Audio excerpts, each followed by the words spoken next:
parole. Merci, Madame la Présidente. Vous l'avez. Vous l'avez.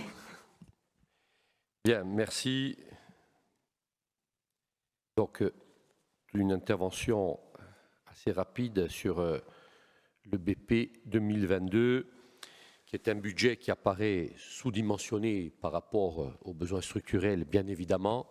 Là, je partage l'avis du président de l'exécutif, tout en lui rappelant quand même que c'est le 7e exercice budgétaire qu'il a l'honneur de nous présenter. Passe au tempo. Donc, en introduction, je voudrais tout simplement dire qu'effectivement, aujourd'hui, on assiste à une dégradation des ratios, mais comme cela a été dit, effectivement, c'est bien conjoncturel, puisque aussi, il y a le contentieux du paiement de la dette à la Corsica Ferries, la crise de Covid qui nous permet cette année 2022 de récupérer ce qui avait été perdu en 2020, même s'il y avait une reprise en 2021.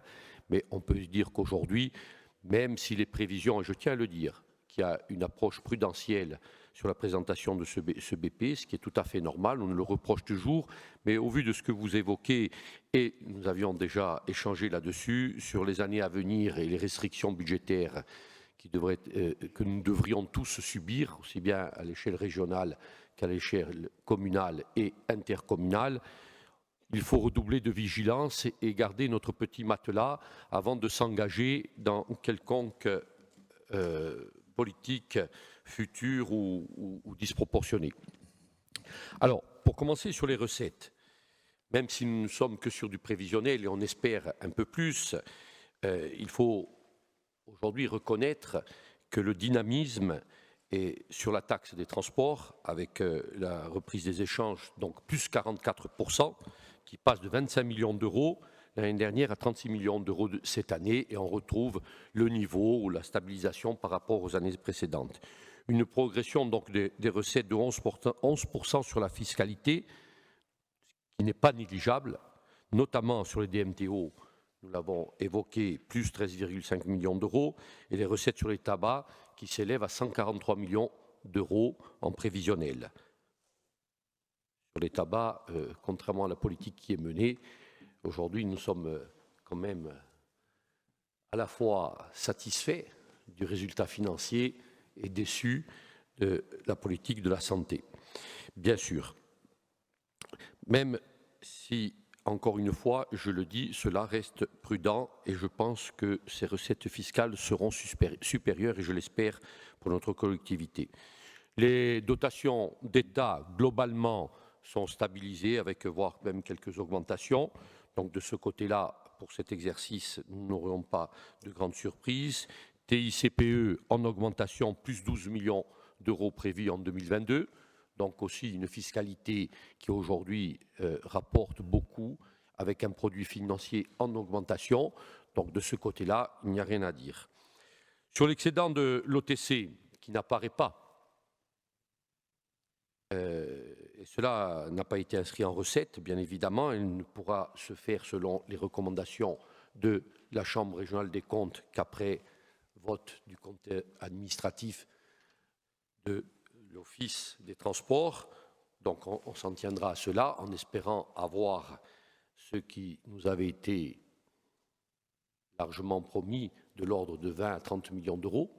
Nous l'espérons. Peut-être qu'on en a une idée ou un montant, peut-être que cela pourra nous être transmis, et ce qui viendrait encore améliorer notre situation. Sur les dépenses, je serai bref, vous l'avez évoqué, les dépenses de fonctionnement. Pour rappel, en 2018, nous étions à 902 millions d'euros. En 2022, prévisionnel, encore une fois, à 1,76 milliard d'euros, une hausse de 11%. Et à ce sujet, c'est vrai que des efforts et la trajectoire budgétaire, quand même, ça a été fixée. Elle a été respectée plus ou moins. Mais encore une fois, si l'on veut pouvoir investir, même si je dois le dire, notre capacité à emprunter est bien supérieure à celle que l'on fait actuellement, vu nos ratios. Mais c'est en diminuant nos charges de fonctionnement, les dépenses réelles de fonctionnement, que nous pourrons dégager encore plus de marge. Et là-dessus, depuis quelques années, malgré la prise de conscience, malgré les efforts, je pense très sincèrement que nous ne sommes pas en rendez-vous. Quand vous dites, Monsieur le Président exécutif, c'est un bon budget, déjà par définition, quand un budget structurellement n'est pas bon, et vous l'avez dit en même temps que vous disiez qu'il est bon, et est insuffisant par rapport à nos objectifs, il ne peut pas être bon. On peut s'en contenter, on peut dire qu'on a fait quelques efforts pour améliorer les choses, mais inévitablement, ce n'est pas un bon budget. Il ne peut pas être bon quand structurellement, il y a un déficit. Donc sur l'investissement, alors les dépenses de recettes d'investissement, je ne m'y attarderai pas, puisque à chaque fois, elles sont complétées par l'emprunt et les nouvelles sommes. Mais aujourd'hui, si structurellement nous avons des difficultés, on voit bien que nous n'arrivons pas à sortir dans notre collectivité aujourd'hui des projets structurants pour le développement de notre île. Encore une fois, vous avez évoqué le PUI, insuffisant, le PTIC, encore une fois insuffisant, donc peut-être les négociations, mais je ne voudrais pas aujourd'hui que le dialogue ou les échanges futurs à venir dans les prochains jours et qui se dérouleront au cours des mois prochains viennent un peu masquer aujourd'hui le BP 2022.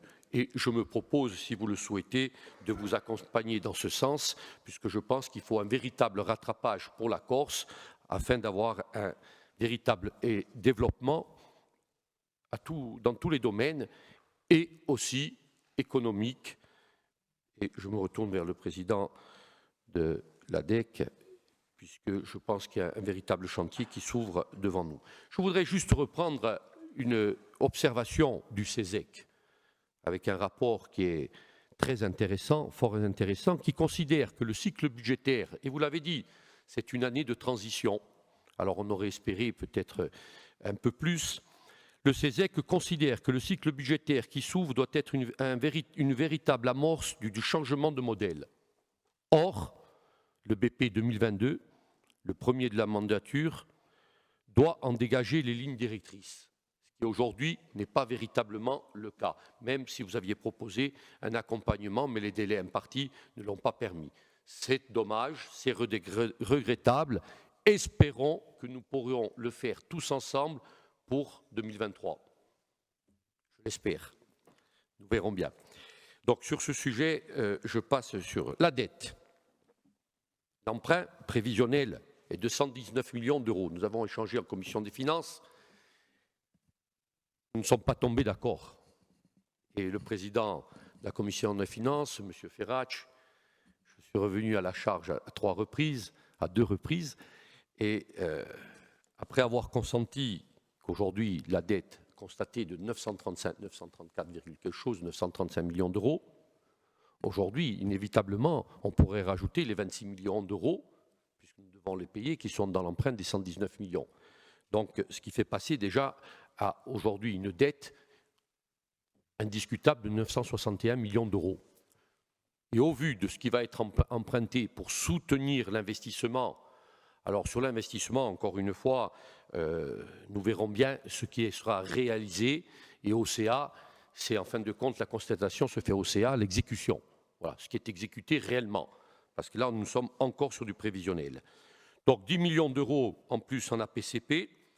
Alors, sur ce qui s'établisse au total, la PCP à 890 millions d'euros, avec une petite parenthèse sur les déchets. Mais ce que vous proposez aujourd'hui pour la politique des déchets, c'est ce que nous avions réclamé lors du projet et du plan de 2016, avec la contractualisation qui n'a toujours pas vu le jour avec les différentes intercommunalités. Donc encore une fois, du retard pris, et nous attendons impatiemment le futur plan sur la gestion prochaine de la politique des déchets à mener dans notre île. Donc, une autre question. Aujourd'hui, doit-on provisionner pour le futur contentieux Corsica Ferries? Après ce que vous nous venez de nous apprendre, je pense qu'il serait prudent, sauf si ce n'est pas votre volonté ou une volonté politique, à minima, à minima, on pourrait nous le reprocher, de provisionner. Et cette provision, à ma connaissance, n'apparaît pas ou n'est pas inscrite au BP. Moi, je pose encore une fois la question, comme je l'ai fait précédemment. Alors, vous avez expliqué qu'effectivement, c'était un souhait, une volonté, ce qui a permis de négocier. Et évidemment que dans la négociation, il aurait été préférable que les 50 millions d'euros viennent en fonctionnement et non pas en investissement. Là, ça aurait été, je pourrais dire, le jackpot, presque, pour les finances de la collectivité. Parce qu'en investissement, je sais que ce n'est pas de votre fait, vous l'auriez souhaité, en investissement, cela veut dire qu'il faudra compléter par de l'investissement et de l'emprunt. Encore une fois. Donc, j'ai évoqué aussi la difficulté sur les déchets. Sur les ratios, très rapidement, aujourd'hui, en 2018, une chute de l'épargne brute, 2018, 147 millions d'euros, en 2022, 92 millions d'euros. Cette épargne avait déjà reculé de 20% entre 2020 et 2021 et recule encore de 30% entre le BP 2021 et 2022. La capacité de désendettement passe en 2018 de l'ordre de 5,5 années à 2022 à plus de 10 ans, donc seuil d'alerte. Je sais que normalement nous devrions retrouver une meilleure capacité de désendettement dès le prochain exercice. Mais encore une fois, sur les dépenses réelles de fonctionnement, certes, il y a une vigilance, on a essayé d'appliquer de la rigueur, une trajectoire budgétaire, mais tout cela est insuffisant encore une fois. Et j'en viens aux effectifs, puisqu'en 2018, il y avait 4 351 agents. En 2022, 4 329 agents, moins 22 personnels. Même si il y a en plus 6 CDI dans les offices et agences et 18 CDD supplémentaires, toutes agences confondues. Au final, pas de diminution de personnel, quasiment pas. Mais nous n'avons toujours pas, et je réitère ma demande pour la 7e année, d'avoir le nombre de départs. Parce qu'aujourd'hui, même si nous savons à peu près ce qui se passe, nous ne pouvons pas réellement juger sur pièce avec des chiffres fiables. Combien de départs ont lieu, ou ont eu lieu depuis, ou ont lieu chaque année? Et si les effectifs sont maintenus, ça veut dire qu'ils sont remplacés. Donc, de fait, le 0,12 est sans cesse en augmentation. Au vu du GVT, on parle de 4%, au vu du GVT, alors un effort a été fait, effectivement, quand on prend les titulaires, non titulaires, sur le personnel qui devient titulaire. Mais, de fait, mécaniquement, le GVT va augmenter sur les titulaires. Donc là-dessus, je pense qu'il y a une réelle réflexion, même si certains besoins dans des domaines, moi je peux l'entendre, se faire ressentir, mais il faudrait à un moment donné s'approcher. Pourquoi? Parce qu'encore une fois, et cela a été dit lors de votre présentation, plus nous avons de la rigueur, plus nous dégagerons des marges de manœuvre et plus nous pourrons investir et plus nous supporterons mieux la capacité à rembourser, tant en capital qu'en frais financiers. C'est le propre de toutes les collectivités et le fonctionnement est classique pour tous. Et pour les élus locaux que nous sommes, avec la prudence qui est de mise, nous sommes toujours dans le même exercice et toujours face à la même difficulté. Voilà. Et puis, très sincèrement, Monsieur le Président de l'exécutif, avec près tout ce qui a été dit, tout ce qui a été promis, si on ne peut pas tenir et si on ne peut pas y arriver faute de moyens, eh bien, il faut avoir la sincérité, la franchise de le dire. Nous ne pourrons pas investir et faire réaliser ce que nous avons souhaité faire, pour telle et telle raison, avec des arguments financiers. Ce n'est pas compliqué. Donc voilà un peu ce que je voulais dire à ce sujet, très rapidement. Une piste de réflexion, et je tiens à vous la soumettre, et les services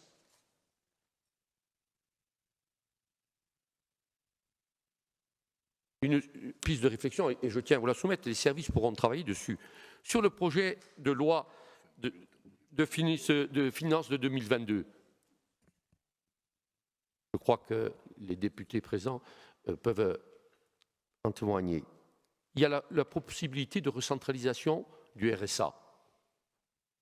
Je crois que c'est une piste, ça pourrait nous faire économiser 4 à 5 millions d'euros par an en fonctionnement. C'est une volonté. Donc une piste est ouverte, encore une fois, je vous la soumets, je vous en remercie.